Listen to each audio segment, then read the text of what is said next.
Today, communities all over the world face a variety of different types of possible disaster scenarios. Floods, droughts, economic collapse, all facts of life in the 21st century.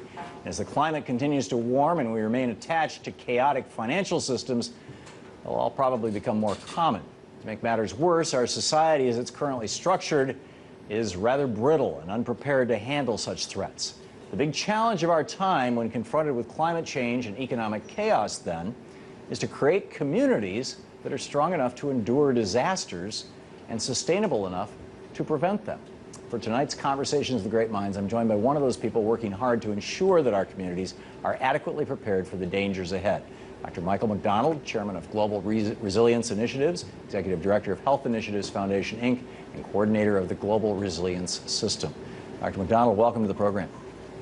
Thanks, Tom. Great to be with you. Thanks for joining us. So let's start with you. What sparked your interest in this? Well, about 35 years ago, we started looking at world models. There was a group of eminent scientists and corporate executives, UN, Deputy Secretary General, and so on, looking at what was the world's predicament and where was it going. And the concern was that in the 2030 to 2050 timeframe, there was the chance of some very serious impacts on populations around the world. So I was brought in very early and began to look at how do we build infrastructures that would actually allow us to address and solve some of those problems. And so let's define terms here. What is a resilient community, and what is the antithesis or the opposite of a resilient community? What do we have now that's non-resilient? Well, I've been going into the big disaster areas over the last 10 years or so, and what we see over and over again is that the nature of how the societies are structured and their communities are dependent upon infrastructure that fail under a series of circumstances. And in those failures, we've begun to build mechanisms for ensuring resilience and sustainability. So, for example? Well, we've gone into, in the Indian Ocean basin after the tsunami, into Indonesia and India and Sri Lanka, and looking at how do we enable communities to gain situational awareness. So how do they become aware of the circumstances that they're in? What are the mission-critical gaps that they face? What are the gaps in terms of food, energy, in some cases, like in New York, following Sandy, heat, the utility breakdown, the communication breakdown? How do we reassemble those infrastructures quickly? And how do we enable the mass populations within these communities and societies to be able to adapt in an agile fashion? So how do we do those things? So what we've built is essentially like a societal mind.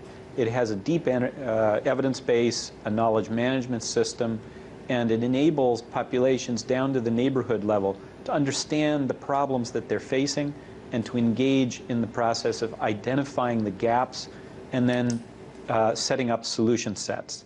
So one big piece of it is enabling horizontal networks, like social networks, but we're actually building a next-generation intelligent social network that is more evidence-based. It's less based on persuasion and story and more based on decision-making with good evidence. And so how does this work?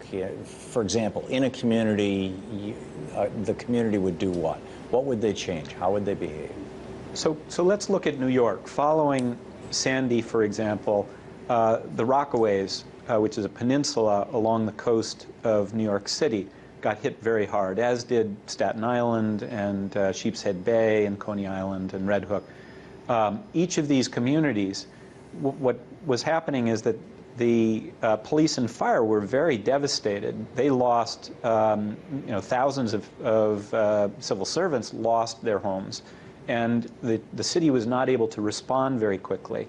The infrastructure had broken down, and there were barriers for the federal government to come in. In the absence of these official responses, what happened was we set up mesh networks, set up collaborating centers, and the population itself, the communities, came together through social networks, identified what the problems were and rapidly enabled an adaptive logistics system for services and also the flow of material, like food, for example, and energy. So one example was right after the hurricane, we got hit, in addition, by a nor'easter. And so all the electricity is out, the sewers are broken, there's no water flow in many of these buildings, and people are getting hypothermic, meaning they're freezing. So we set up mechanisms with what we call smart swarms, or intelligent social networks, groups that know the neighborhoods, to go out rapidly and get food and water and sleeping bags, and we had what was called body warmers, which is a chemical warmer that allowed them to stay warm and not freeze during the night. And these smart swarms, these groups, how did they communicate with each other, and where did they come from? How do these folks? Well, first of all, they're organized in groups that know each other well, usually. So these are people out of the communities themselves? Yes, out of the communities and out of the broader city. One of the groups that was very involved was Occupy Sandy, for example, as well as a lot of church groups. So they would set up a plan, go through a neighborhood that they understand, canvass the people in that neighborhood, understand what their needs are, and then respond through these agile networks to be able to provide all of the basic needs. Now, it sounds like there's both a vertical and horizontal piece to this, almost like, okay, you're putting together the network, that's kind of command and control or top down, and yet the network itself is horizontal. Is there a contradiction built into that? No, not at all. Actually, what we're trying to achieve is a unity of effort across all organizations. So whenever possible, we try to use three principles. In the community, we want to make sure that the community has locus of control, that they actually are doing the things that they want done. Second, that we're working toward community capacity building. We want to make sure that there isn't dependency aid coming in, because what we've seen in past disasters, like in Haiti, is when you bring in food and other materials and there's not an emerging value chain or market, it actually decreases the resilience and sustainability of those populations. They don't understand their carrying capacities, and they don't pay attention to those issues. So we make sure that whatever is done builds the capacity of the community to be able to be sustained. And the third level is to actually study the value chains that existed before a disaster, and then look at it right after the disaster and talk with the community about what they want in terms of their value chain, and build toward that. What is a value chain? Well, value chain is like a market, but it's not all monetized. It's not just the exchange of money. It's also the exchange of other kinds of non-monetary value. So services that are done through what's called time service banking, the exchange of services, where a grandmother might take care of children so that the parents can continue to go to work, or the father can rebuild the house in exchange for transportation that they may take her to her medical care or whatever. So there are other ways of creating value exchange in the community that are actually quite valuable, especially in a situation where the infrastructure has begun to decline and a lot of the normal economic activity is not available. It sounds like a lot of this requires a primary assumption that people are fundamentally altruistic. And this has been kind of the debate, I guess, since Hobbes wrote Leviathan.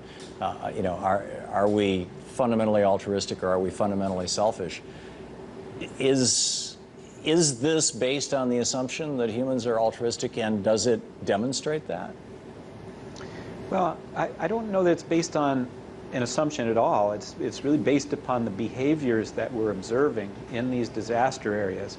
And there's clearly a lot of altruism, and there's clearly a lot of coming together, but we also see situations in which people are looting and they're taking advantage of other people.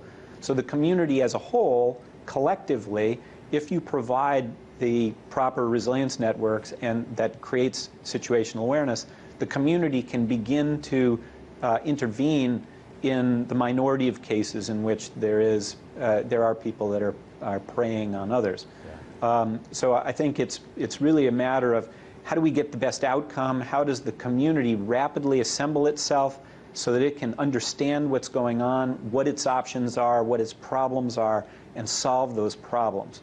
And one of the key elements of the resilience systems is to use what we call a task server. Once the community has understood what their problems are and articulated the solution sets, breaking it down into priority tasks. Once those priority tasks are clear, we work to get the money directly into the community so that the community itself has outlined who they want to